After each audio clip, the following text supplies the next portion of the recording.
Baik, adik-adik sekalian, sore ini saya barusan dapat dari Dokter Nus ya. Materinya ini ya berarti ya, bukan FGD ya. Nggih, Prof.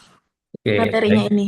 Iya, terkait dengan pain assessment pada anjing dan kucing. Jadi di sini sebenarnya bukan praktikum ya, teori ini kayak kuliah lagi. Jadi nyeri ini kaitannya dengan rasa nyeri ini merupakan pengalaman sensorik dan emosional ya yang sangat tidak menyenangkan. Tahu sendiri kalau ada rasa nyeri akan ada rasa tidak nyaman yang biasanya terkait dengan adanya kerusakan dari tisu baik itu secara faktual maupun juga mungkin yang terkait dengan jaringan di eh, tisuler ataupun eh, materi-materi lain yang ada di dan jadi aktualnya bisa secara langsung pada eh, kerusakan jaringan, tapi bisa juga mungkin tidak secara langsung, tetapi bisa menimbulkan rasa nyeri. Nah, di sini masalahnya pada pasien kita itu mereka tidak bisa menyampaikan, tidak bisa menyambat ya kalau ada rasa nyeri, sehingga tentu ini menjadi tantangan seorang dokter hewan untuk bagaimana bisa mengidentifikasi, bisa mengenali adanya rasa nyeri dan kemudian melakukan memanage ya, mengatasi rasa nyeri itu agar kemudian hewan itu menjadi lebih nyaman dan bisa segera pulih kembali. Dan ini biasanya eh, apa ya? Mungkin saja rasa nyeri ini eh, jika tidak ditangani akan menyebabkan penderitaan yang berkepanjangan dan ini adalah sesuatu yang kompleks ya karena melibatkan sistem mulai dari jaringan lokal kemudian juga sistem saraf perifer maupun juga sistem saraf pusat baik yang apa aferen maupun eferen. Nah, jadi di sini kalau kita bicara terkait dengan fisiologi rasa nyeri, maka tentu awalnya adalah transduksi, kemudian diikuti dengan transmisi, modulasi, dan persepsi. Jadi adanya transduksi dari stimulasi yang baik itu bersifat mekanik, termal maupun kimiawi itu akan menimbulkan impuls listrik oleh nosiseptor ya dan kemudian ini akan menjadi impuls yang dihantarkan melalui sabut-sabut saraf A delta ini kalau cepat dan nyerinya itu tajam kalau nyerinya lambat dan tumpul, maka itu oleh sabut C ke medula spinalis. Nah, di medula spinalis ini pada area granula dorsalis, maka terjadi modulasi yang bisa ini adalah memberikan sinyal-sinyal dalam mekanisme inhibisi maupun juga fasilitasi dari rasa nyeri itu yang kemudian akan menimbulkan suatu impuls pada korteks cerebri yang ini adalah diinterpretasikan sebagai persepsi rasa nyeri. Jadi rangkaian ini adalah rangkaian yang kompleks di mana bersifat dari sumber rasa nyerina yang kemudian dikirimkan ke bagian yang lebih sentral yang kemudian nanti akan menimbulkan impuls dan persepsi dari rasa nyeri. Jadi kalau dilihat dari jalurnya tentu adalah dari perifer, dari nosiseptor yang ada di jaringan, kemudian adanya suatu deteksi stimulus noxious ya, dan kemudian di medula spinalis di area sinaptik di cornua dorsalis terjadi modulasi dan kemudian akan naik ya ascendens pada traktus spinothalamikus, di mana sinyal itu dibawa ke arah thalamus.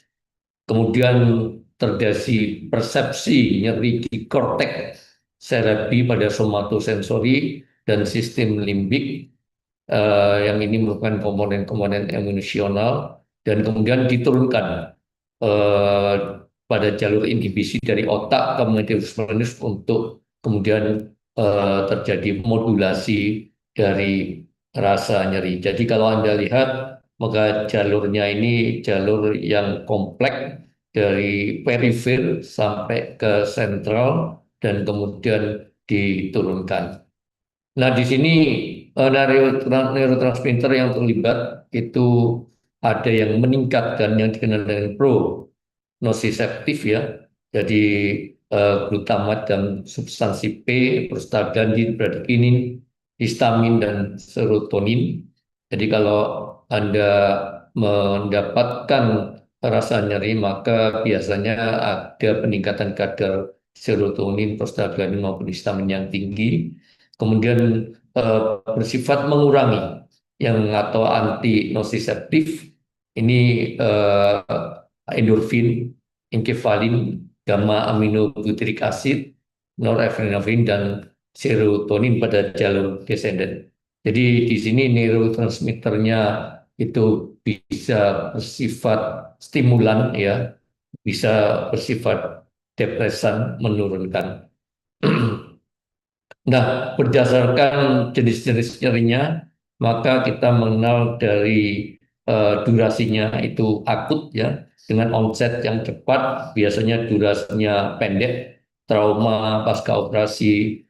Nah, kalau kemudian kronis, biasanya akan bertahan lebih dari 3 bulan pada kasus cancer, pada adanya artritis, osteoartritis yang berlangsung secara evolutif ya. Ini berdasarkan pada kejadiannya panjang pendeknya akan bersifat akut dan kronis. Berdasarkan patofisiologinya, maka ini bisa bersifat nociceptif. Artinya ada kerusakan-kerusakan jaringan, bisa jaringan somatik ya, bisa juga jaringan perifer. Di somatik atau perifer bisa juga visceral. Jadi di organ-organ internal ya, di intraabdominal maupun intratorak ya, yang itu akan menimbulkan rasa nyeri akibat dari kerusakan jaringan, dan ini disebut dengan nociceptif. Kalau kemudian terkait dengan adanya kerusakan dari sistem saraf, maka disebut dengan neuropatik. Akibat adanya inflamasi ya, maka ini disebut dengan inflamatorik, atau bisa juga bersifat maladaptif, sensitasi tanpa adanya stimulasi atau stimulus aktif ataupun penyebab aktif yang lebih disebabkan oleh karena adanya suatu hipersensitisasi dari organ tertentu, sehingga menunjukkan bahwa adanya suatu maladaptif terhadap bagian-bagian tersebut tanpa adanya stimulasi. Nah, tentu pengukuran rasa nyeri ini penting karena pasti hewan tidak bisa sambat ya, kita yang bisa menentukan, sehingga ini berkaitan dengan mengurangi penderitaan, mengurangi stres yang bisa ditimbulkan, dan juga manajemen nyeri yang tepat, yang baik, tentu eh, akan sangat terkait dengan proses healing yang lebih cepat. Dan tentu rasa nyeri yang kronis itu harus bisa dicegah, karena bagaimanapun rasa nyeri nyeri kronis itu menunjukkan adanya suatu proses abnormal yang harusnya tidak boleh terjadi dalam jangka panjang, karena tentu akan menimbulkan suatu reaksi-reaksi negatif yang akan lebih merugikan.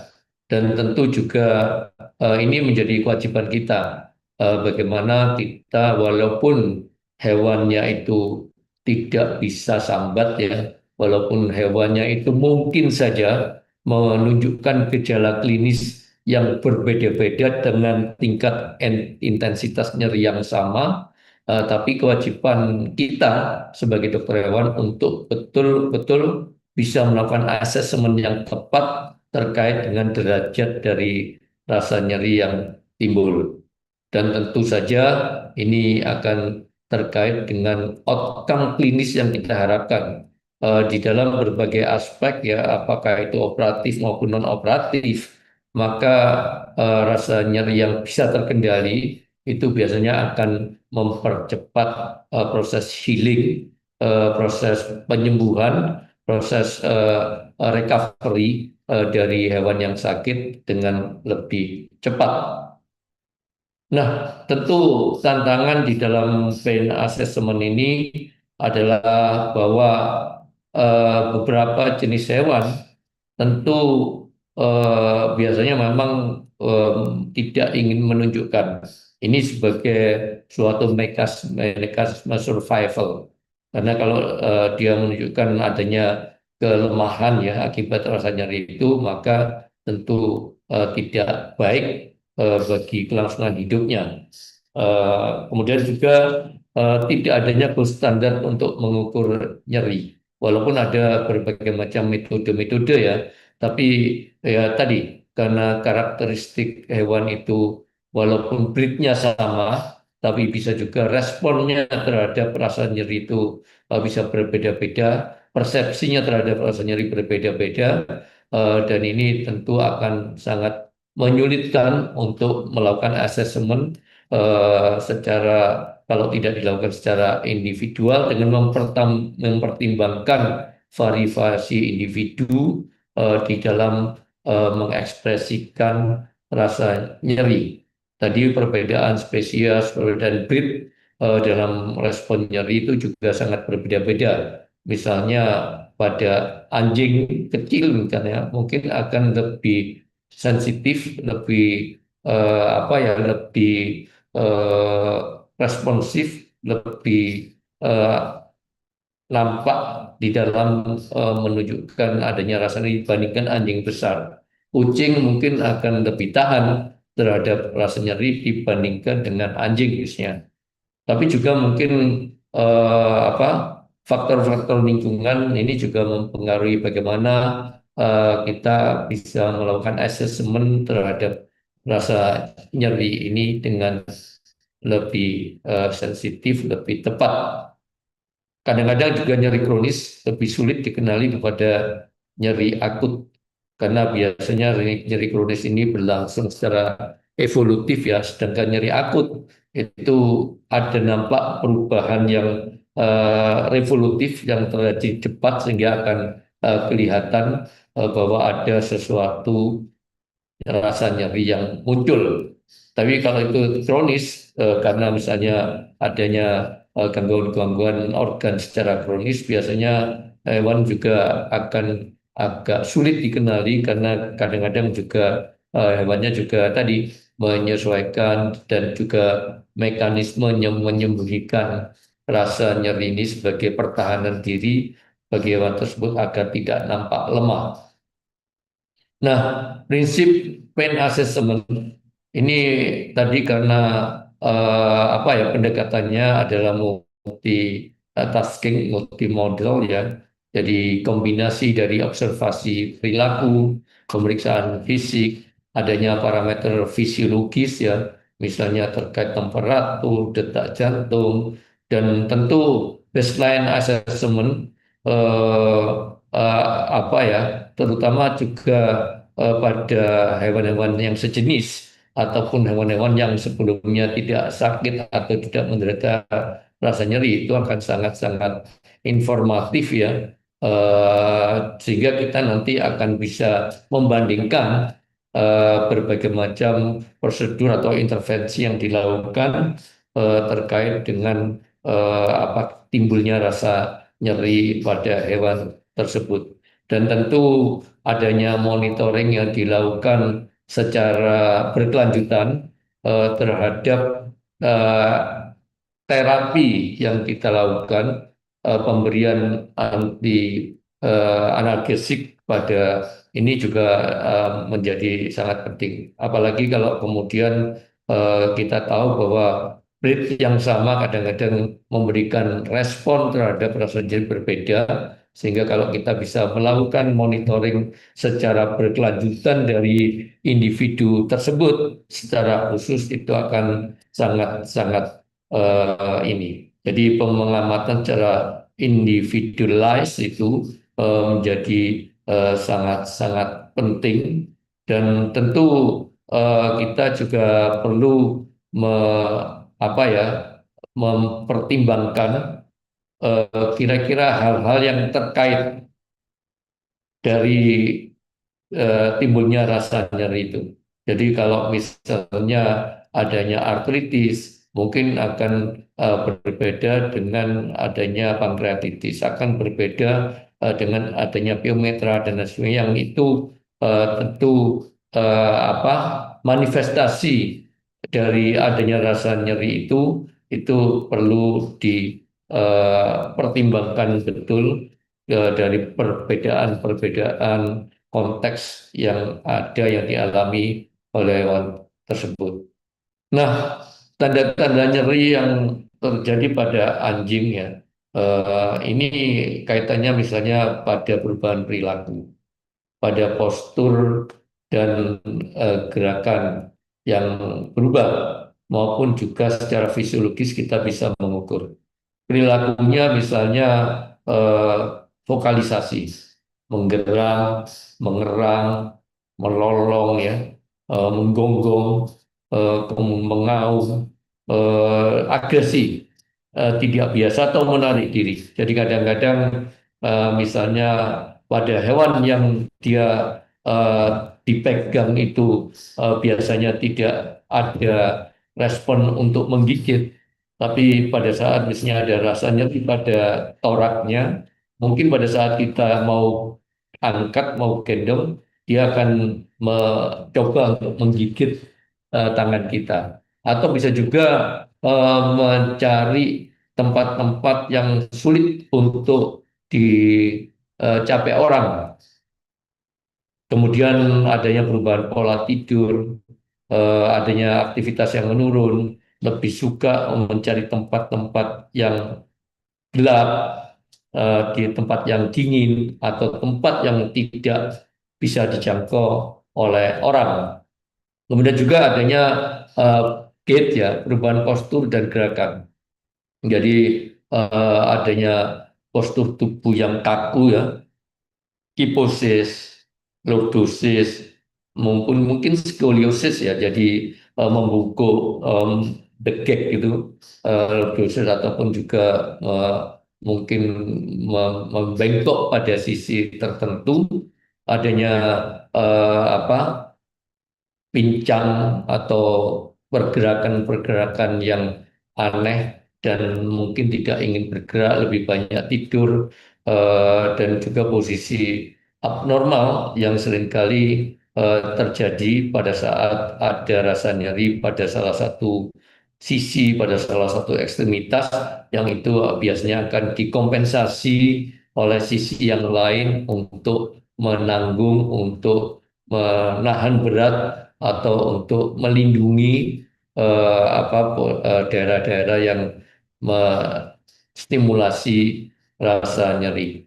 Pada gambaran fisiologis mungkin kita akan mendapatkan kondisi tahikardia, jadi frekuensi kardiak yang meningkat, tahipnu, apa, nafasnya itu dangkal dan cepat ya. Kemudian juga dilatasi pupil, bahkan juga penting. Jadi penting itu sebenarnya posisi pernafasan yang apa ya, kalau kita melihat pada anjing itu seperti terengah-engah gitu ya. Jadi menggos-menggos itu penting, artinya dia tidak sampai masuk ke dalam lower respiratory tract. Ini bahkan pada kondisi tertentu kita bisa melihat adanya posisi ortopnu. Jadi kepalanya dinaikkan karena mungkin pada saat kepalanya rendah, pada saat dia dalam kondisi normal itu ada rasa nyeri yang sangat eh, hebat misalnya. Jadi ada perubahan perilaku, postur, dan gerakan maupun fisiologi. Nah, pada kucing ini agak lebih apa ya, lebih eh, tidak ekspresif dibandingkan pada anjing. Tapi tetap kita bisa melihat adanya suatu perubahan-perubahan, adanya postur yang berubah, kiposis ya membungkuk, kepalanya menunduk, telinganya datar, apa flat gitu, ekspresi wajahnya moncongnya tegang, matanya menyipit, kemudian kumisnya tegang ke depan dan ke samping, kemudian perubahan perilaku bersembunyi, menghindari interaksi, kemudian groomingnya apa ya, menjilat-jilat anunya itu berkurang, menjilat bulunya yang itu adalah teknik grooming yang sering kita temukan pada kucing ya, membersihkan dengan menjilat-jilat bulunya dan kemudian adanya vokalisasi, mendesis, menggeram dan ini mungkin agak lebih jarang dibandingkan pada anjing. Pada anjing lebih ekspresif. Kemudian adanya penurunan aktivitas. Jadi tidak mampu untuk melompat atau enggan melompat, aktivitasnya berkurang, lebih suka tiduran, lebih suka di tempat-tempat gelap, nafsu makannya menurun, dan adanya perubahan-perubahan eliminasi yang itu menunjukkan bahwa dia memang tidak memiliki nafsu makan ataupun tidak apa ya, tidak memilih-milih makanan yang disajikan atau bahkan tidak dimakan. Nah, saudara sekalian, beberapa tes untuk menentukan rasa nyeri ini ada Glasgow Composite Pain Scale ya. Jadi di sini skornya pada anjing itu 0 sampai 24. Jadi masing-masing apa skor ini eh, ada 6 komponen. Jadi masing-masing skor itu bisa diskor dari 0 sampai 4 ya. Dan kalau total skornya sudah lebih dari 6 saja, artinya misalnya vokalisasi, perhatian terhadap luka, mobilitas menurun, respon terhadap sentuhannya juga apa meningkat, tingkah laku umumnya berubah, adanya postur yang berubah, maka ini sudah diperlukan adanya anti nyeri. Dan nanti biasanya ini akan meningkat dengan peningkatan vokalisasinya, termasuk juga terhadap lukanya. Kadang-kadang kita bisa mendapatkan skor yang tinggi, bukan hanya perhatian terhadap lukanya, tapi juga usaha untuk menggigit lukanya. Kemudian mobilitasnya, jadi mobilitas yang semakin menurun. Kemudian respon terhadap sentuhan ya yang bisa responnya menjadi sangat hipersensitif. Kemudian adanya demeanor atau tingkah laku umumnya yang juga berubah drastis dibandingkan dengan biasanya, maupun juga adanya perubahan postur dan aktivitas. Dan ini penilaian ini dilakukan dengan mengkombinasikan pengamatan ya, observasi jauh dan juga interaksi langsung dengan hewan yang dinilai melalui Glasgow Composite dan Scale ini. Kemudian juga Feline Climate Scale. Jadi ini sistem scoring yang di dilakukan berdasarkan ekspresi wajah dari kucing, di mana skornya maksimal 10. Kalau lebih besar atau sama dengan 4 itu paling tidak sudah menunjukkan rasa nyeri yang sedang sampai berat. Dan di sini kita ada 5 komponen ya, di mana masing-masing komponen memiliki skor dari 0 sampai dengan 2. Jadi posisi telinga misalnya yang rileks, kemudian yang tegang, yang berdiri tegang misalnya, itu akan ada penilaian dari 0 yang jatuh sampai kemudian dia dan sangat tegang, itu akan mendapatkan skor lebih tinggi. Kemudian muscle-nya, moncongnya ya, kemudian juga adanya orbital tightening, eh, dan apa, eh, di sini kelihatan dari orbitalnya yang lebih apa ya, nampak besar begitu, kemudian juga moncongnya yang lebih tegang, kemudian posisi kumisnya yang lebih tegak, lebih tegang, lebih berdiri maupun posisi kepala. Jadi dari kombinasi telinga, muscle, tensi pada moncong, kumis maupun posisi kepala masing-masing akan diberikan skor dari 0 sampai 2. Ini adalah feline grimace scale. Kemudian ada Colorado State University Scale. Jadi Colorado State University Pen Scale ini dari 4.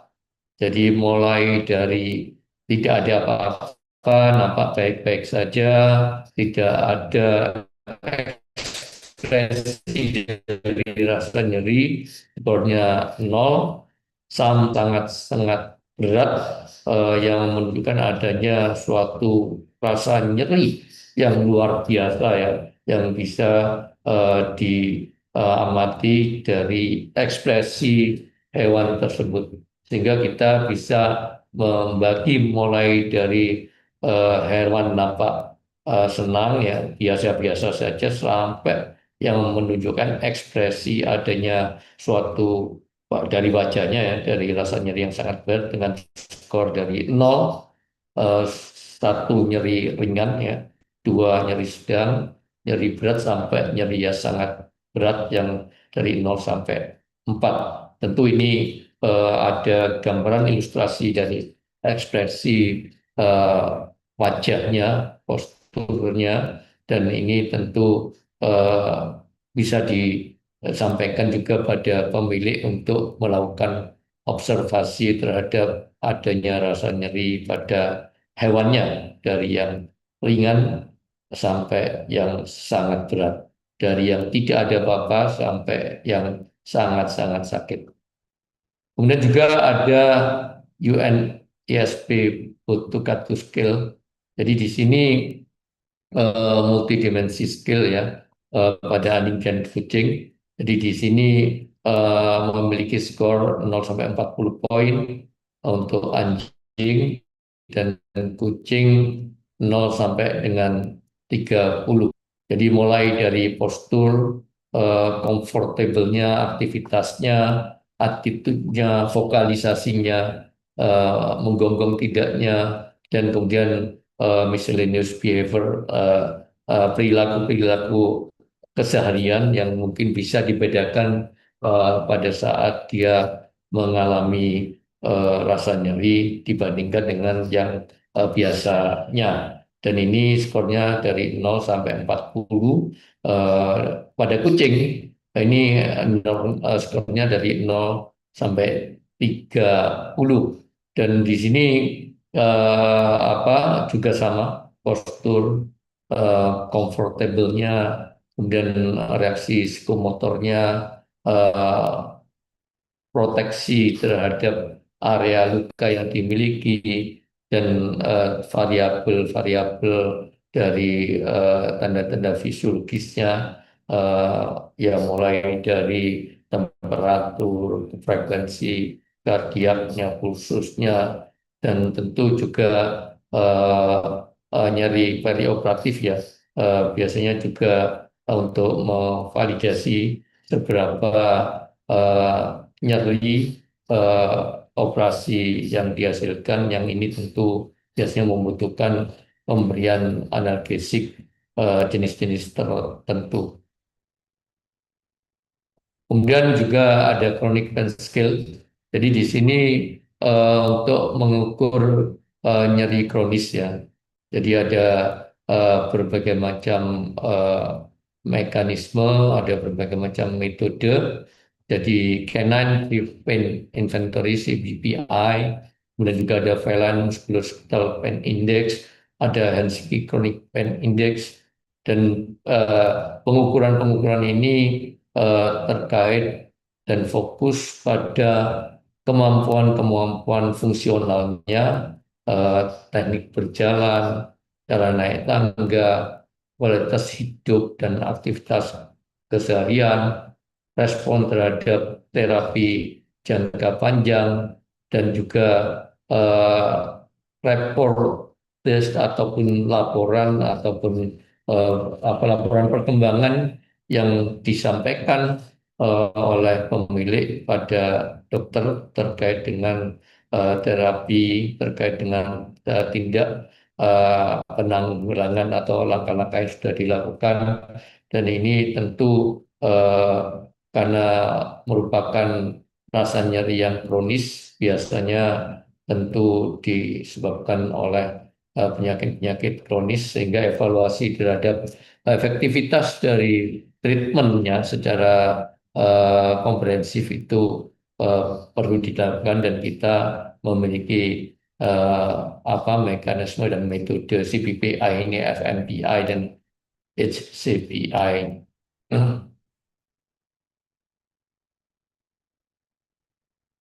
Kemudian di dalam pemeriksaan-pemeriksaan fisik yang kita lakukan, kita bisa melakukan langkah-langkah diagnostik ya untuk menganukan rasa nyeri ini. Jadi mulai dari adanya perubahan postur ya pada saat berjalan, apakah kiposis, apa skoliosis, apakah lordosis, apakah kepalanya ditunjukkan, apakah dadanya menjadi lebih sempit, termasuk gait, jadi cara berjalannya pincang, kemudian diangkat, kemudian juga mungkin memberikan beban pada kaki yang sehat dan seterusnya, dan ekspresi wajah. Ini dari infeksi kita bisa mengamati perubahan-perubahan yang terkait dengan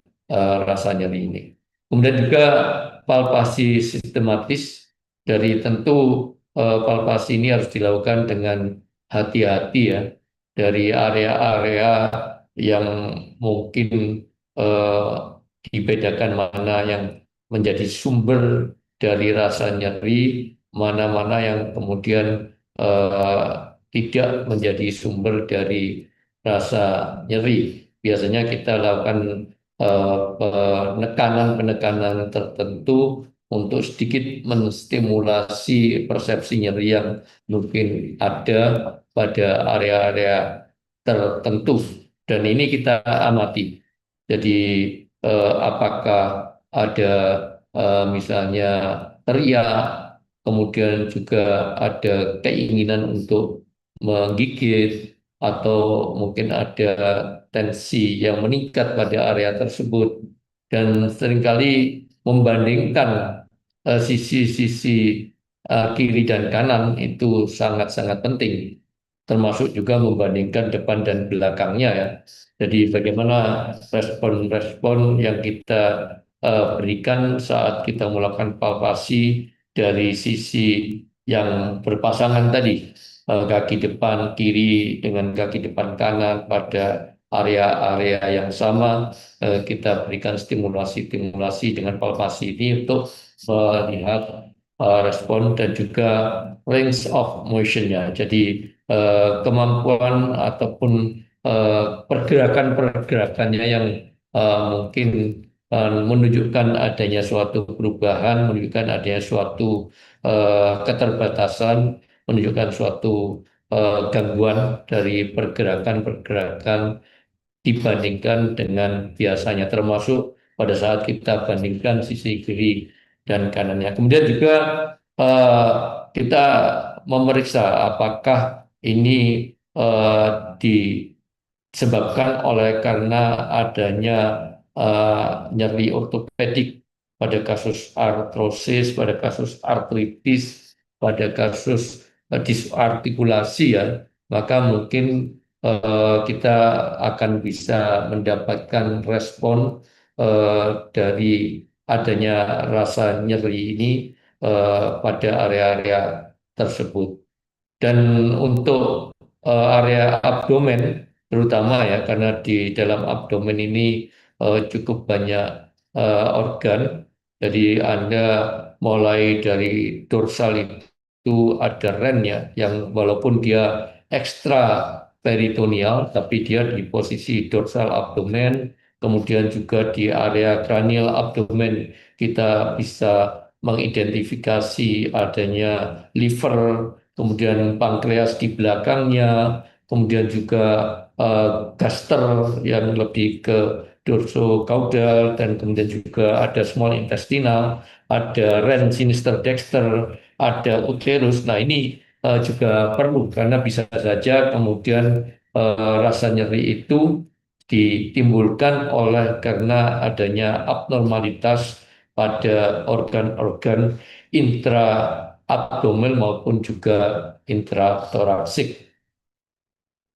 Kemudian parameter fisiologis ini perlu juga diukur karena misalnya rasa nyeri yang hebat itu seringkali akan merangsang sensor simpatis dari individu itu meningkat sehingga kita bisa melihat detak jantung itu menjadi lebih frekuen, terjadi tahikardi, kemudian respiration rate-nya tachypnea ya, jadi apa meningkat sangat tinggi, kemudian juga shallow breathing, jadi eh, bernafas dengan cepat, dangkal, dan kemudian juga adanya hipertensi. Jadi kalau kita ukur tensi perifernya misalnya pada arteri radial dan sebagainya, itu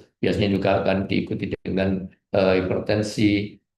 Kalau kita eh, periksa pupilnya bisa menunjukkan tanda-tanda midriasis ya, dan kemudian seringkali kalau kita ukur kadar kortisolnya terjadi suatu peningkatan karena terjadi suatu kondisi stres.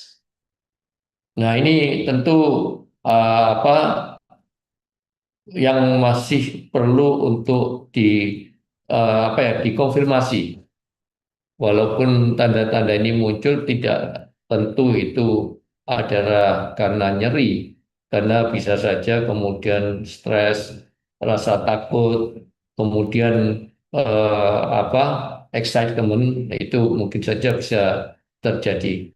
Nah, oleh sebab itu tentu data-data yang lain yang komprehensif untuk kemudian melakukan asesmen terhadap adanya rasa nyeri itu menjadi sangat penting tadi. Kenapa kemudian apa kondisi-kondisi ini perlu diikuti dengan melengkapi berbagai macam pemeriksaan-pemeriksaan fisik untuk betul-betul mengidentifikasi sumber dari rasa nyeri yang ada. Nah, oleh sebab itu untuk asesmennya itu eh, bisa digunakan pendekatan yang multimodal ya. Jadi kombinasi berbagai metode, observasi jarak jauh untuk melihat adanya perubahan-perubahan natural dari perilakunya, pemeriksaan sistematis, palpasi, dan manipulasi pijatan ataupun juga adanya respon-respon refleksnya, kemudian juga eh, apa penggunaan pen scale yang tervalidasi, monitoring parameter fisiologisnya sebagai data pendukung tadi untuk menganukan tadi kan tanda-tanda fisiologisnya tadi ada hipertensi dan lain sebagainya dan yang tentu ini juga harus diamati responnya terhadap analgesik yang diberikan karena respon terhadap analgesik yang diberikan ini kalau terutama kalau itu adalah rasa nyeri yang kronis itu akan sangat menentukan untuk tindak lanjut dari terapi maupun kausatifnya maupun terapi dari rasa nyeri yang ada. Nah, saudara-saudara, eh, dokumentasi untuk pain assessment ini tentu adalah mencatat ya. Tadi kan ada berbagai macam skor dari pemeriksaan dan scoring untuk rasa nyeri ya. Dan ini tentu harus diidentifikasi, kemudian harus dicatat, diberikan penilaian baik itu kalau itu katanya dengan eh, preoperatif, ada rasanya preoperatif, kemudian setelah post op dan kemudian follow up-nya bagaimana supaya nanti juga bisa mengevaluasi bukan hanya treatment terhadap anti analgesik yang diberikan tapi juga treatment secara keseluruhan dari penyebab dari rasa nyeri yang memang sudah dilakukan kalau itu kemudian dilakukan tindakan operatif dan juga mungkin intervensi yang diberikan, respon terhadap terapi, dan kemudian bagaimana trendingnya dari waktu ke waktu, sehingga nanti kalaupun misalnya responnya itu bagus, ya bisa saja mungkin terapi rasa nyeri itu dikurangi maupun diturunkan. Tapi kalau responnya tidak bagus, bisa saja penyebabnya barangkali harus dilihat lagi dan kemudian mungkin juga sistematika terapi anti nyerinya juga disesuaikan.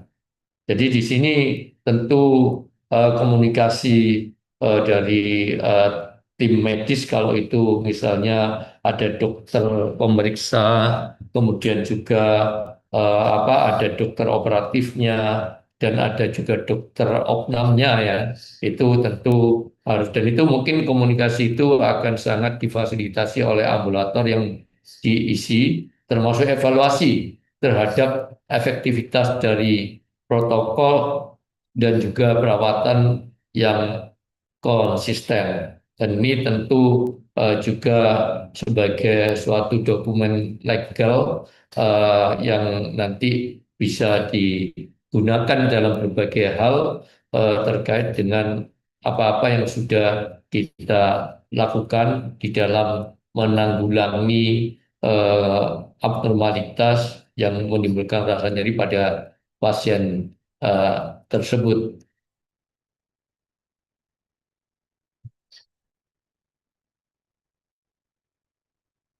Baik, jadi sekalian, jadi barangkali itu yang mungkin bisa saya sampaikan.